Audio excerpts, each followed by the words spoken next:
Hi Aquarius, my sun sign brothers and sisters, welcome to your June 2023 Astro Taroscope with me, Raphael from Radiant Reality. It's an absolute pleasure to have you. Thank you so much for being here. Thank you so much for joining me. Quick note, these readings are for your sun, moon and ascendant sign. So whether you're a sun, moon or rising sign Aquarius, this is for you. And I always advise that you watch all three to get a clearer, more complete picture of how they're going to speak to you. With that said, remember they are general readings.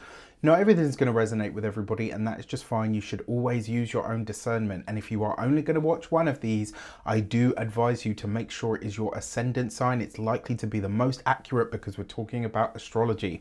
With that said, I would like to bless my decks of cards with all forms of love, light, peace, prosperity and abundance. And I pray that the messages that come through are ultimately clear and concise, and they help us all on our paths to our highest vibrational good. So I'm going to pop these here. For those are for your illuminations. Sorry, I don't know how that came out. So on the first transit I want to look at, on the 6th of June, Venus, the lady of love, blessings, harmony, abundance, money, resources, and luck. She is a lucky planet. I don't know why people don't mention that enough. Is coming into your 7th house of partnerships, relationships, and these are partnerships of all kinds, personal, professional, or platonic. Now, Venus bringing blessings into your relationship house. She's coming into this space for a nice 4-month stay, which means she is going to go retrograde, obviously, as part of that 4-month stay, which is why she's going to be in this space of your chart for so long. Now, this means she's going to bless, clean up and cleanse and reform this area of your life. So what are you ready for when it comes to a relationship? What are you prepared to give? What do you offer? What are you prepared to offer? And what are you ready to accept and to receive? When it comes to this kind of partnership, and you know, if you're partnered, married or in a long-term commitment, this can absolutely make your partnership or your relationship a lot better. If you're single, this transit can absolutely, because Venus is an energy of attraction, can make, you know, can bring a partner into your life for sure. Because she is going to go retrograde, there's a few ways this could work. For some of you, this could be that you get back into a relationship that has come to an end. So maybe somebody that you dated previously could come back into your world and you say, oh, you know what, let's give it another go. Remember, she is going to go direct after that retrograde, so that's when you're really going to kind of see what's what. If you are partnered, married or in long-term commitments, this is a chance for you to really clean up that relationship, to really get it to a place where you can say, you know what, yes, this is what we want, this is what we need. Now, because the 7th house is an angular house, it means that you're really going to feel this on a very personal level. Personal, professional and platonic relationships of all kinds will be coming up for review here. And it is also because Venus for you rules the 9th house and the 4th house. So there's a potential here that the opportunities that come through contracts, negotiations, partnerships, you know, marriages, etc., they could be lucrative, they could be enchanting, they could be life enhancing in some way, shape or form. And you might just really feel to give your best to this area of your life. Now, if you are interested in getting the most out of this transit and navigating that retrograde period of this entire season using astrology and human design, myself and Denise Matthew, my wonderful friend, will be putting on a webinar, The Bounty of Regal Venus, because it's Leo, right? She's coming into the sign of Leo for 4 months. So if you want to get this, it's on the 4th of June. You will get the replay, but you want to be there on the day. You'll also get PDFs. We're going to be looking at so many different things as a part of this to help you really milk this transit, and also to navigate it as best you possibly can, right? It's £66 for your seat.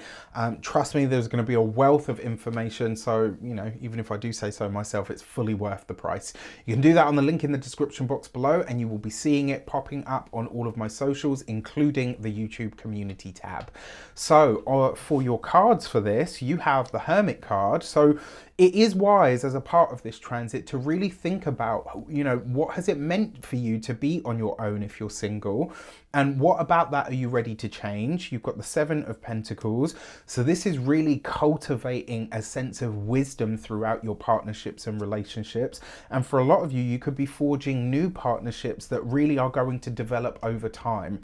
So especially with this triplet, All three of these cards have one thing in common: patience. There's nothing fast, hurried, or rushed about this, right? The Hermit card, very much patience with, you know, the inner self, the inner realm, and gaining wisdom through that. The Seven of Pentacles is, you know, patience on the material plane. The Four of Swords, patience, waiting, and stillness on initiating things, and also in the mind. So this transit of Venus, take your time with it. Venus is a lady, darling. She doesn't rush or harry or any of that stuff. She just simply does, moves through things as she pleases at her own sort of leisure and pleasure. Now, on the 11th of June, Mercury enters Gemini, which for you is your fifth house of pleasure. Your fifth house is pleasure. Romance is the fifth house. Now, you've got this massive transit of Venus going on that starts on the 5th of June. Sorry, on the 6th of June. Right, so she's there in your relationship sector, like your true commitment sector, doing her work. And then in the house that represents like crushes, you know, that first sort of 3 to 6 months of the boyfriend, girlfriend stage. And, you know, when your heart starts to race and your knees get a bit weak and you get all that little fluttery butterflies and stuff, that's fifth house stuff. So Mercury entering into this space could really bring you, a way to, first of all, it's going to make you bring in a dose of coffee and funshine, as I like to say, and I said this to Sagittarius as well. It's bringing an energy of funshine to your fifth house, which is going to be a lot of fun. It's going to be laughter. You're about to have a good old chuckle and a lot of fun with a lot of things. This is a social and connective part of your chart. It's a really lucky space as well. So this is a good time to take a speculative and well calculated risk, right? So if you're going to put money on a horse, if you're going to play the lotto, right? Mercury speeds up business, commerce, interaction, communication. There could be a lot of flirtation going on at the moment. And Gemini rules your fifth house of pleasure, romance, you know, laughter, joy, true self-expression, and your eighth house of sex, intimacy, primal sensuality. So this could be flirty, fun, sexy, giggly. It could be a little bit heady as well. Like you might really get lost in the source. You could have a connection with someone over, maybe it's like 4 to 6 weeks that it lasts. Maybe it doesn't last. Maybe it does. Who knows? Where you could just be like, I am completely besotted with this person and we are wrapped up in each other and it's wild and it's hilarious and it's like you just really connect with someone and there's a lot of fun here. You know, if you've got children, this could be some really welcome news around them, or you could just be communicating better with your children. Maybe they're able to articulate more of what their needs are. If you've got children and they're young enough, maybe they start to say their first words this month, which, you know, so happy for you if that's the case. If they're older, this could be like you forge a friendship with your children, right? Which could be beautiful. It could also be a creative energy that speaks to your own. It's like your own energy behind you creates like lucrative paths and possibilities. And it's also potential that this could be too much of a good thing. So just, you know, try to keep your wits about you.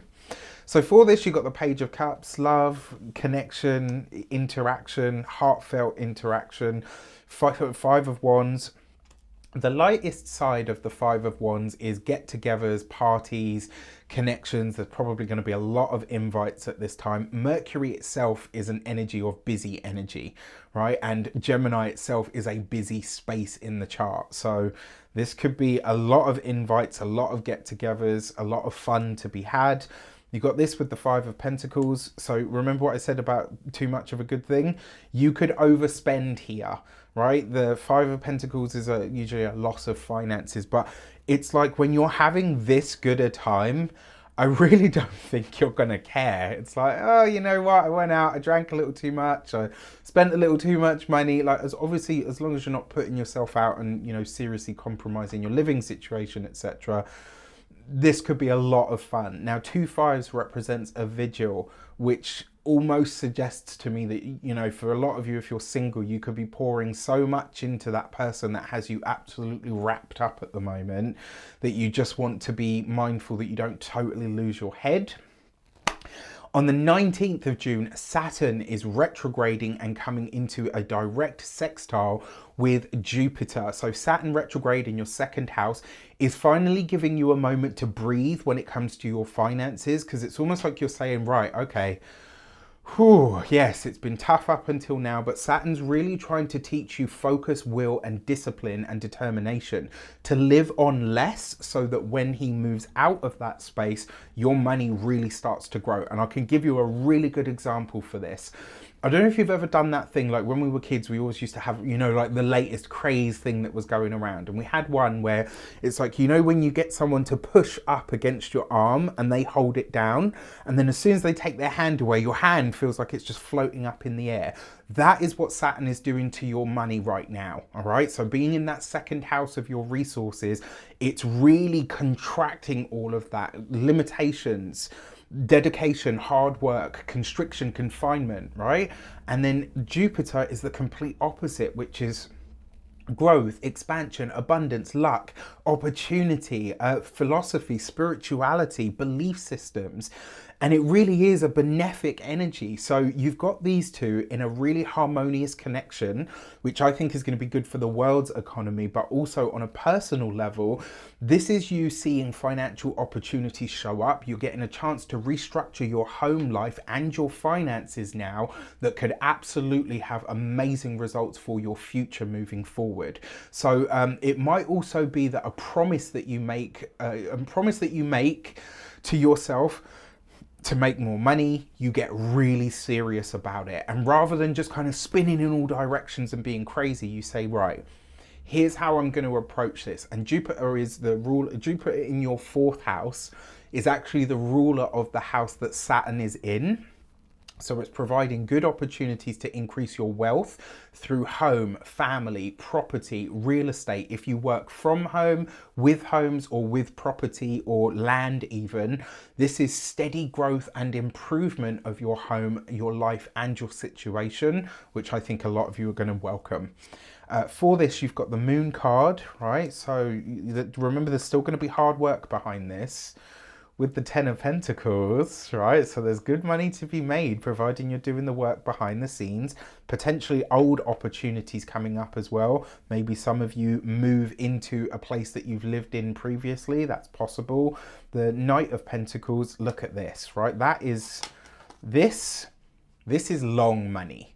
This is long money that comes over time. This is big money that comes over a long period of time. On a more practical note, this could literally be some of you purchasing a camper van, a caravan, as a second home, as an actual property. Maybe you're converting a van and saying, you know what, we're going to live that van life. Hey, listen, I'm not one to knock it. Go for it. If that's working for you and you feel like it's the way forward for you, have fun and have at it. And then finally, on the 22nd of June, I just love this. I have to go back to it for a moment. I just love this for Aquarian finances. I think you're going to be, even with the Moon card there, I think you're going to be seeing things at a much deeper level and saying, right, okay, I make this promise to myself that going forward, this is what I'm going to do, this is what I'm going to create, etc. Now, on the 22nd of June, Venus, Moon and Mars all come into a triple conjunction in Leo in your seventh house. So that seventh house is being really activated this month, and you know, definitely for the next 4 months. Now, a triple conjunction in your relationship sector of 3 personal energies, right? So I mean 2 personal planets and a luminary, but personal planets, right? Venus rules your 4th house and your 9th house. Mars rules your 3rd house and your 10th house. The Moon rules your 6th house, which means that the energy will be felt very personally for all of us in some way, shape or form, but especially for you because it's in an angular house and it's in a relationship house. Venus is synthesizing a connection between your career and your personal connections and matters, and also through your home and your life and your education, right? So this might culminate in something that happens within your workspace or sphere, or it could be a change within the home or the family that is absolutely welcome news. So I'm here for that as well. You've got the Six of Swords, better times coming when it comes to partnerships and relationships. Potentially there's a move or a challenge when it comes to the home for some of you. You've got this here with the Five of Swords, right? Which means you're having a very serious conversation around seventh house matters at this time. And you've got this with the Ace of Pentacles. There is a tough negotiation that needs to take place this month. And this one, right, seventh house is contracts. It's also negotiations, partnerships, places where you commit or sign on the dotted line, all seventh house stuff. So you are going to have to bargain for this. There's an element here of really needing to negotiate your socks off, but that Ace of Pentacles says it will be worth it. All right. So, and then finally, for some of you, this could be a change of home. It could also be a change of work and or job, or maybe all of the above for a select few of you. So that's your transits. Let's have a look at your lunations. So remember, I don't go into great detail with the lunations because you're going to get your new moon and full moon reports where I do go into a lot more sort of detail. So on the 4th of June, you have the Sagittarius new moon, which for you is in your 11th house. So the full moon in Sagittarius in that 11th house, you've got the gate 17 and opinions. Now, I have to say the 11th house is already an area of social connections, groups, larger institutions that you're a part of, clubs, associations, and social media. And this gate 17 card is basically watch out for the opinions of others. Don't let them sway you and don't take them on board as absolute fact. And this may be that something that is said or comes at you or you see via social media, it's like really contrary to what you think, to what you feel, or maybe even just rattles your feathers. Don't let it. All right. And then on the 18th of June, you've got a 5th house new moon. So new moon in Gemini in the same space that you've got that Mercury.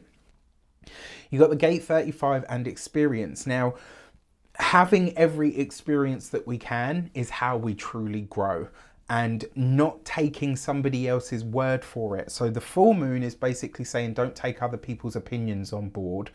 The new moon is basically saying when you start what you start, don't start it from your understanding or knowledge or wisdom from somebody else's experience. Start it from your own. All right. With that said, I wish you an abundance of all of that good stuff. Have a fantastic month. If you want to get on that Venus webinar, there's a link in the description box below. You're going to see it all over my socials as well. It would be lovely to have you there, but remember, you do get the replay, so it is absolutely worth being there. With that said, I wish you an abundance of all of that good stuff. Have a fantastic month. Let me know in the comments how it goes. Take care, and I'll see you soon.